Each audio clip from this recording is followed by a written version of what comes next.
Good morning, everyone. Welcome to Hills and Hollers Homestead. And this is the American Bresse.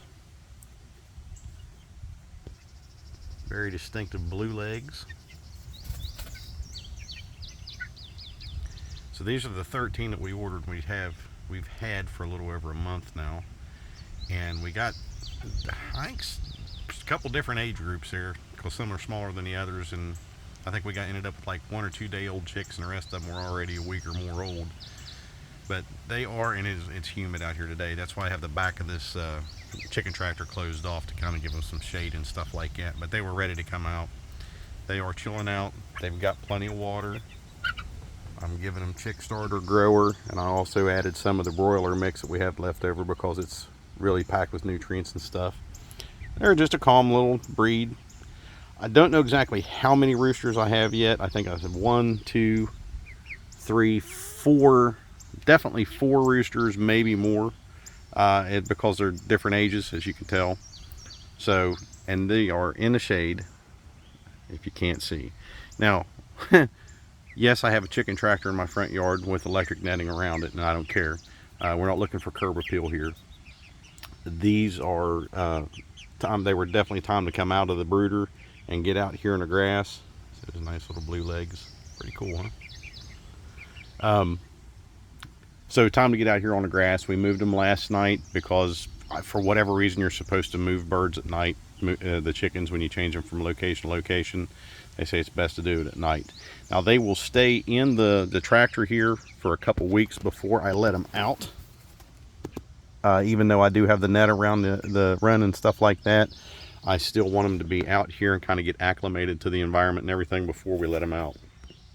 Now this isn't about anything. This isn't about curb appeal. This isn't about, oh my God, you got chickens in your front yard type of thing.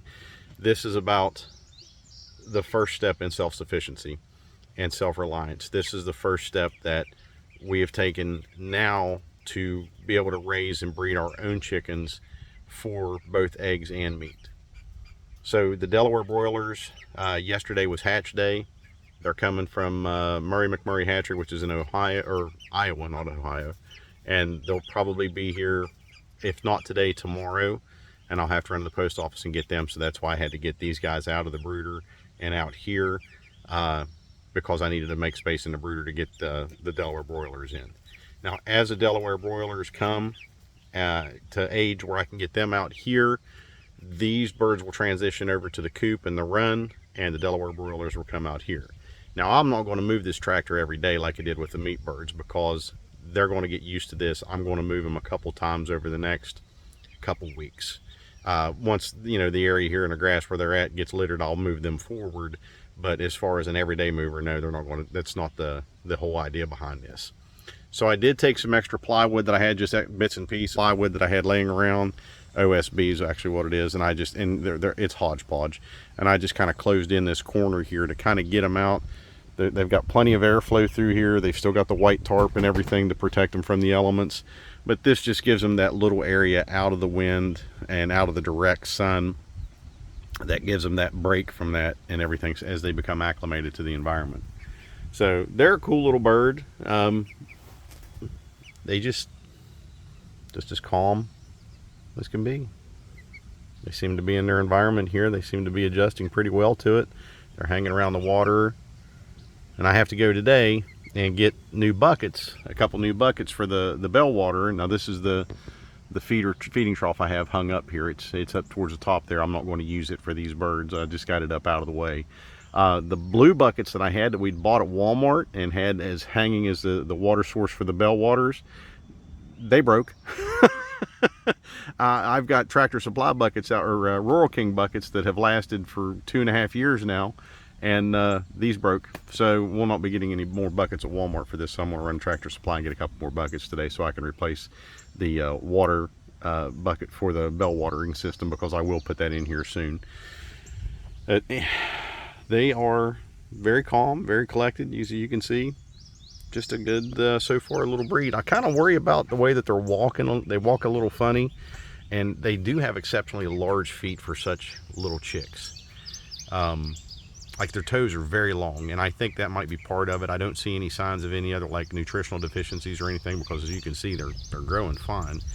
But I am going to go ahead today while I'm there, and even though I'm feeding them a chick starter grower, I am feeding them the medicated type that helps prevent coccidiosis. It's not an antibiotic, but I'm going to go ahead and see if I can't get like a mineral vitamin supplement to add to it, just in case it's something in the feed that they're not getting. And even adding in the broiler feed that I had left over to give them those fresh non-GMO, no soy grains. We'll just see if it doesn't make a difference there too, but something I can put in their water to kind of supplement their vitamins and their minerals and stuff. But they seem to be doing very well, just kind of laying out, being calm. And I'll have to put a perch in here at some point. I'll make a little perch for them so they can get up on and kind of hang out on, and kind of get used to that, because chickens will typically roost if given the opportunity. So we're going to see how they do. The sun, it's not terrible out here. It's a little humid, but boy, when that sun comes out, it really heats up. So we're overcast. We might get some rain today. But yes, I have a chicken tractor in my front yard, and I don't care what anybody thinks about it. Because you know what? That whole area right there is less grass that I have to mow. So they will be here for a while. I can move them forward, like I said, and I'll probably do that maybe once a week based on the size that they are now, or when they get, you know, a good manure load on the ground. I won't let them stay like too long in a bunch of manure. I will move them forward. But putting the tractor to use is because we're not going to use it anymore for the Cornish cross now that they're done. But they are fine here. You get enough sun and enough shade throughout the day. And like I said, I'll get the new water bucket built today and get it hooked up and everything with the bell water here in the next week or so. But I'll keep you guys updated on the progress of them, and we'll see how they grow and how they do. Being said, yes, by the way, I've had the last couple days off, so I did take a couple days off work this week, just to kind of get caught up and cleaned up after the processing of the chickens. So if you're wondering why I'm doing videos on a Tuesday morning, it's because I'm off work. So we're going to grow them, we're going to raise them. Hopefully the Delaware broilers will be here, if not this afternoon, then tomorrow. I typically expect a phone call from the post office saying that they're here, and then we'll go down and pick them up. But in the meantime, keep working the StarVet system before that system starves you. Get prepared, stay prepared, take care, and God bless.